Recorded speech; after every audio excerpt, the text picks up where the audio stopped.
आपने अपनी साइट पे वेबसाइट पे गूगल एडसन अप्लाई किया हुआ है या थर्ड पार्टी जो मोनेटाइजेशन है वो अप्लाई की हुई है, तो उन सब का डाटा आपको कहाँ पे शो होगा?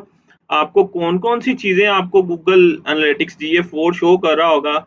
बेसिकली आपकी मोनेटाइजेशन, आपने अपनी वेबसाइट पे पब्लिशर्स को अलाउ किया कि मेरी वेबसाइट पे ऐड आके शो करें, वो डाटा आपको कहाँ पे शो होगा? पब्लिशर्स जो ऐड है उनका। तो वो मैं भी आपको बताता हूँ, चलते हैं हम अपनी स्क्रीन की तरफ। तो इसके लिए आपको आना है होम के अंदर, ये होम का आपका डैशबोर्ड है। होम के बाद आपको आना है रिपोर्ट्स वाले सेक्शन में। रिपोर्ट्स वाले सेक्शन के बाद आपको आना है मोनेटाइजेशन वाले सेक्शन में। मोनेटाइजेशन के अंदर आपको पब्लिशर एड्स मिलेंगे, जो जिसमें आपको सारा का सारा डाटा मिल रहा होगा कि आपने एडसन लाइव किया अपनी वेबसाइट पे, तो उसके अगेंस्ट आपको किन किन चीजों को ट्रैक करना है। ठीक है, अभी ये हर हमारे सेक्शन के ऊपर दो ग्राफ शो होते हैं, दो चार्ट शो होते हैं। वो हम पे डिपेंड करता है, हम बार चार्ट शो करवाएं, हम लाइन चार्ट शो करवाएं, या हम स्कैटर चार्ट शो करवाएं। तो क्योंकि दो की ऑप्शन होती है, तो हम एक को स्किप करके दो को ऐड करवा सकते हैं। ठीक है, तो इधर क्योंकि मेरे पास अभी मैंने अपनी वेबसाइट पे कोई एडसन लाइव नहीं किया, ठीक है, इस वजह से मेरे पास अभी डाटा नहीं है, तो इस वजह से इधर अभी कोई शो नहीं हो रहा। तो मैं ओवरव्यू दूंगा आपको इन सेक्शंस का। तो जब आपने एडसन लाइव कर दिया, तो ऑब्वियसली एडसन के ऐड यूनिट होते हैं कि आपको मल्टीपल ऐड यूनिट्स मिलते हैं। आपकी जो वेबसाइट होती है उस पर प्लेसमेंट्स होती हैं, टॉप पे, बॉटम पे, मिडल में, साइड, लेफ्ट पे, राइट पे। तो वो प्लेसमेंट्स में आपके ऐड यूनिट शो हो रहे होते हैं। तो आपके जो ऐड यूनिट यूनिट जो पब्लिशर ने आपकी वेबसाइट पे आके ऐड लाइव किए एडसन के थ्रू, जो गूगल अलाउ करता है, तो उसके अगेंस्ट आपको स्पेसिफिक ऐड यूनिट से कितने इंप्रेशन आए हर टाइम के लिहाज से, कि क्या हुआ कि पब्लिशर ने ऐड लाइव कर दिए, उसके बाद आपकी वेबसाइट पे ऐड कहाँ कहाँ शो हुए और उसके इंप्रेशन कितने हैं with the passage of time के साथ। तो वो वाला सारा डाटा अगर आपको लाइन चार्ट की फॉर्म में शो करवाना है, या बार चार्ट या स्कैटर चार्ट की फॉर्म में शो करवाना है, तो वो आपको इस सेक्शन में मिलेगा। ये जो फर्स्ट सेक्शन है।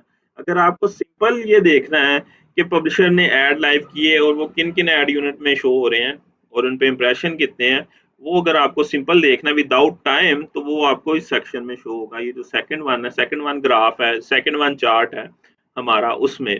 तो अब आप अपनी नीड के हिसाब से इसमें चीजें आप ऐड करवा सकते हैं, नो इशू, अगर आपके पास डाटा है तो। अगर हम स्क्रॉल डाउन करके नीचे आते हैं, तो हमारे पास वही में अगेन प्राइमरी डिमेंशंस और मैट्रिक्स।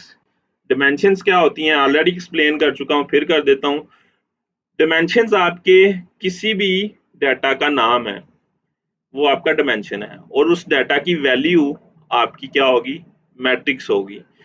जो डिमेंशन होती है वो हॉरिजॉन्टल फॉर्म में होती है, और जो मैट्रिक्स होता है वो वर्टिकल फॉर्म में होता है। ठीक है, तो इस केस में अब इधर हमें डिमेंशन शो कर रहा है ऐड यूनिट, कि किस ऐड यूनिट के थ्रू आपके पास यूजर्स आए, उसके बाद वो किस किस पेजेस और पाथ को उन्होंने नेविगेट किया, उसके बाद उनकी ऐड फॉर्मेट क्या थी, उसके बाद ऐड सोर्स क्या था। ऐड फॉर्मेट मतलब कि किस टाइप के ऐड थे वो आपके टेक्स्ट ऐड के थ्रू वो आपकी वेबसाइट, किसी की पब्लिशर की वेबसाइट पे गया, या आपके वो जो जीडीएन होते हैं उसके थ्रू नेविगेट होके गया, तो वो ऐड टाइप वो वाली चीज है। उसके बाद ऐड यूनिट, कि ऐड यूनिट में ये होता है कि आपके पास मल्टीपल सेक्शंस में ऐड शो हो रहे होते हैं। हॉरिजॉन्टल का ऐड यूनिट होता है, वर्टिकल ऐड यूनिट होता है, स्क्वायर ऐड यूनिट होता है। तो ये ऐड यूनिट्स हैं। उसके बाद पाथ, कि वो किस पेज पाथ पे नेविगेट होके गया। ठीक है, उसके बाद ऐड सोर्स, और ये चीजें जब आपके पास कंप्लीट डाटा शो हो रहा होगा, तो आपको ये सारी चीजें समझ समझने में आसानी होगी। अब इन ऐड यूनिट्स के अगेंस्ट, सपोज अभी हमारे पास XYZ ऐड यूनिट है, उसके अगेंस्ट आपको इंप्रेशन कितने मिले, उसके बाद आपको एक्सपोजर कितना मिला, कि कितने लोगों ने आपकी वेब प्रोडक्ट को देखा। ठीक है, और उसके बाद आपकी जो पब्लिशर ने ऐड लाइव किए, उसके अगेंस्ट आपको आपकी वेबसाइट पे ऐड के थ्रू कितने लोगों ने क्लिक किया।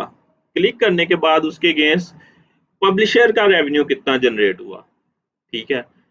प्रोडक्ट पे क्लिक करके यूजर को प्रोडक्ट अच्छी लगती है तो वो बाय कर लेता है उसको, तो उस अगेंस्ट में पब्लिशर का भी फायदा हो गया, हमारा फायदा हुआ, हमें क्लिक मिल गया जिसके थ्रू हमें सीपीसी जो भी डिफाइन होगा उसके अगेंस्ट हमें गूगल चार्ज करेगा, हमें पैसे देगा, ठीक है। तो ये आपके पास ओवरव्यू है एक। अगर आपको मजीद मैट्रिक्स ऐड करने हैं कि आप देखना चाह रहे हैं कि मेरे व्यूज कितने आए, इंप्रेशन ऑलरेडी इसने बता दिया, और उस व्यूज के अगेंस्ट लोगों ने क्या क्या एक्शंस परफॉर्म किए, किन किन इवेंट्स को ट्रिगर किया, अगर वो आपको ऐड करने हैं तो आपको आना पड़ेगा कस्टमाइज रिपोर्ट में।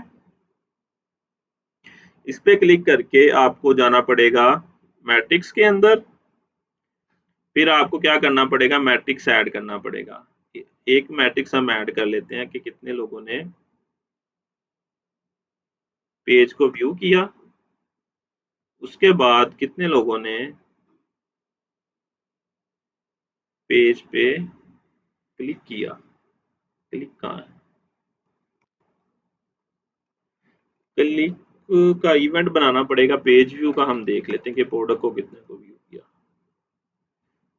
इवेंट बेसिकली ये हम देख लेते हैं, कोई और चीज देख लेते हैं जो रेलिवेंट हो कि इवेंट का काउंट कितना आया, ठीक है। इस स्पेसिफिक जो एड यूनिट पे यूजर आपकी वेबसाइट पे आया, कौन कौन से इवेंट उसने ट्रिगर किए और स्पेसिफिक किस ऐड यूनिट पे उसने क्लिक किया, वो सारा डाटा अगर आपको डिफरेंट मैट्रिक्स ऐड करनी है उसके थ्रू आप देख सकते हैं अपने नीड के हिसाब से। तो इसको अप्लाई करेंगे तो सिंपल क्या होगा, ये सारा का सारा जो सारे मैट्रिक्स हैं वो आपके इधर शो हो जाएंगे। अभी ये देखें कुछ डाटा आ भी गया है मेरे पास नोटसैट की फॉर्म में। तो आई होप आपको मेरी ये आज की वीडियो काफ़ी इन्फॉर्मेटिव लगी होगी। तो मेरी वीडियो को लाइक, मेरे चैनल को शेयर और सब्सक्राइब करते जाएं। अल्लाह हाफिज़।